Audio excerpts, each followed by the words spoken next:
Hi everyone, this is Angela Forker from Precious Baby Photography, and I'm here today with my valYOUable photography series. Last month, April traveled several hours from French Lick, Indiana for her photo session with me.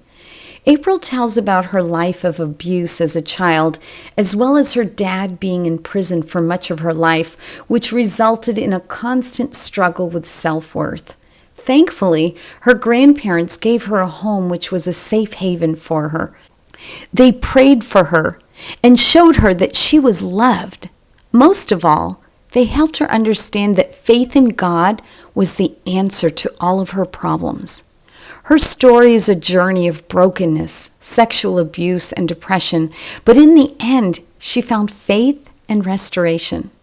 Be sure to listen to her story to hear how she came to the place where she now knows that her life is valuable. My name is April. I come from French Lick, Indiana. I'm from a family of 9. I have a background of sexual abuse that I remember from age 7 till I was a teenager. There was a lot of mental abuse also, of being told I was worthless, not enough of anything, that I was selfish, that I was mean, that I wouldn't amount to anything. So, as I was growing up, those words kind of stuck in my mind. And, as I got older and in other relationships, there was a lot of abuse also, because I didn't feel that I was worth anything, that I didn't have any respect for myself, and later not even for my children for a while. When I was a young girl, my father was not around hardly ever. He was always in prison and doing drugs and alcohol, and his parents, they were like my safe place. I would go there and it was like I could be a child, and I was pretty much taught there that I was worthy, and so I was very confused because they always made me feel worthy, and they always prayed over me and took care of me. So it was like a whole lot of confusion, because I'd go to one place and they didn't go to church and they weren't Christians, and then I'd go to the other place and then they were, and so I kind of seen both sides of what it was like. But I know that I'm where I am today because my grandmother and grandfather prayed over me. I know without a doubt. And that God has moved greatly in my life since then. And when I was about 25, my grandmother passed away, and 11 months later I lost my grandfather. And I remember it was one of the most depressing times in my entire life. And I had been going through a lot of therapy at the time, but it seemed I got in this deep, dark hole that I couldn't hardly get out of. And it wasn't long after that, my kids got taken away. And so that threw me into even deeper depression. I actually tried to commit suicide. I took a whole bottle of diabetic pills, and I'm not diabetic. And the only thing I recall is I had a pink recliner, and I couldn't even lift my head out of it. And the guy I was with at the time said, well, if you're this stupid, you can just die. And he just left me there. Wow. And it seemed like, I don't know how many days I was there, but I know that I don't remember a phone ringing. I don't remember anybody coming to my house. All I did was stare down a hallway. And then I know one day I come to and just got out of the chair, and that was it. I mean, I don't remember anything else. I just know I couldn't lift my head off that chair. Just sat there. But I did eventually work through things and get my life back on track where I was able to get my kids back. But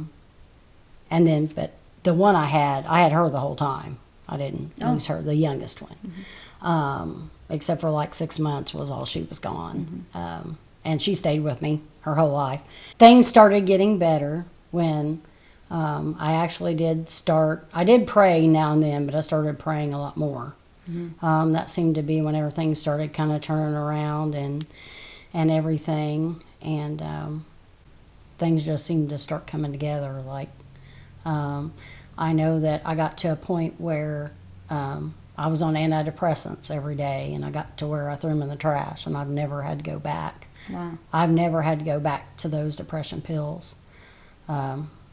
when it comes to God and my coping skills from all the therapy, it just seems to, I feel myself going to that dark place, and I'm like, nope, I can't go to that dark place. 9 years ago, in fact, I had started going back to church, and I was praying that I would find a good man. And as I was driving through Hillham, I seen a yard sale, and I turned around and I met my husband at that yard sale. A friend of ours, we had a mutual friend but didn't know each other, was there, and I stopped to see him, and then that's how I met my husband. Oh, that's funny. Yeah, isn't it? And he had told me, because my daughter and I, we were pretty well homeless. We had a place to go, but we didn't actually have a home. Mm-hmm. And he had told me that if we would move in with him, that we could rent from him and that we wouldn't be homeless. And so we went to do that, and I ended up marrying my husband. Mm-hmm. We would have been together 9 years in August. But I had been hunting around for another church because my church was an hour away.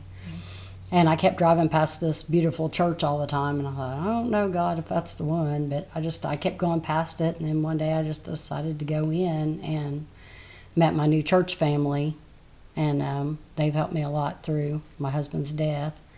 And I don't know, I just somehow knew.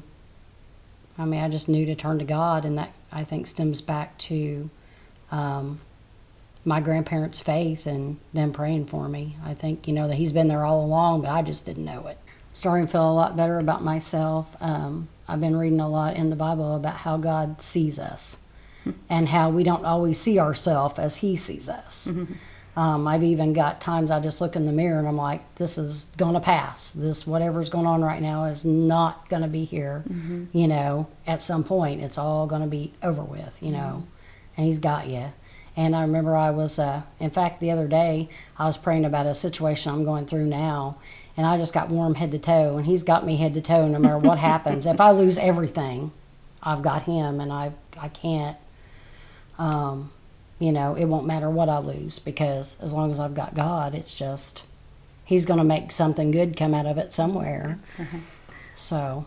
That's beautiful.